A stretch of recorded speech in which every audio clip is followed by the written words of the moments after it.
गोगलगाय कोणत्या संघात मोडते? बघा गोगलगाय जी आहे ही कोणत्या संघात मोडते? या ठिकाणी संघ बघा आपल्याला दिलेले आहेत, मोलुस्का, ऑर्थोपोडा, इकायनोकॉर्डेटा आणि यानंतर नॅनोटोडा. ओके, बघा नॅमटोडा. तर कोणता विद्यार्थी मित्र या ठिकाणी गोगलगाय जी आहे ही कोणत्या संघात मोडते? तर गोगलगाय ही मोलुस्का या संघामध्ये मोडते. ओके, कोणत्या संघात येते? मोलुस्का. ऑप्शन नंबर 1 आपल्या या प्रश्नाचं योग्य असं उत्तर आहे. ओके, बघा आता जास्तीत जास्त हे प्राणी काय असतात? मोलुस्का संघातील जे प्राणी आहेत ते जास्तीत जास्त कसे असतात? जलचर असून शरीर काय असते? हे अखंडित मृदू कवचाने आच्छादलेलं असतं.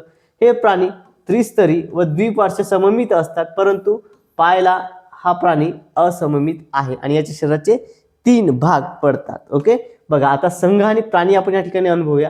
बघा पेरिफेरा हा जो संघ आहे यामध्ये सायकॉन आणि स्पॉन्जिला हे येतात. ओके, ॲनिलिडामध्ये गांडूळ, लीच, नेरिस हे येतात. त्यानंतर ऑर्थ्रोपोडा, ओके, यामध्ये मधमाशी, माशी यासारखे कीटक, कोळंबी, विंचू हे आहेत, हे ऑर्थ्रोपोडामध्ये येतात. त्यानंतर मोलुस्का संघ ज्यामध्ये आपण बघितलं की शंख, शिंपला, अष्टपाद, गोगलगाय हे सर्व कशामध्ये येतात? हे मोलुस्का या संघात येतात. आणि इकायनोडर्माटा जे आहे यामध्ये तारामासा, सी आर्चिन हे येत असतात. ओके, बघा विद्यार्थी मित्र तुम्हाला ही PDF डाउनलोड करता येणार आहे. ओके, बघा ही PDF तुम्हाला डाउनलोड करता येणार आहे आणि PDF डाउनलोड करण्याकरता तुम्ही काय करायचं आहे? तर तुम्ही सर्वप्रथम आपल्या चॅनलला सबस्क्राईब करायचं आणि कमेंटमध्ये PDF मेसेज करायचा आहे. तुम्हाला लिंक त्या ठिकाणी सेंड केल्या जाईल. ओके, चलो यानंतर पुढचा प्रश्न बघा. भारत सेवक समाज, ओके, या संस्थेचे संस्थापक कोण होते? बघा भारत सेवक समाज कोणता आहे? भारत सेवक समाज ही जी संस्था आहे तर याचे संस्थापक कोण होते असा प्रश्न या ठिकाणी आपल्याला विचारलेला आहे. ओके, बघा पर्याय ए दादाभाई नौरोजी, 2 गोपाळकृष्ण गोखले, 3 महात्मा गांधी आणि 4 बिपिन चंद्र पाल.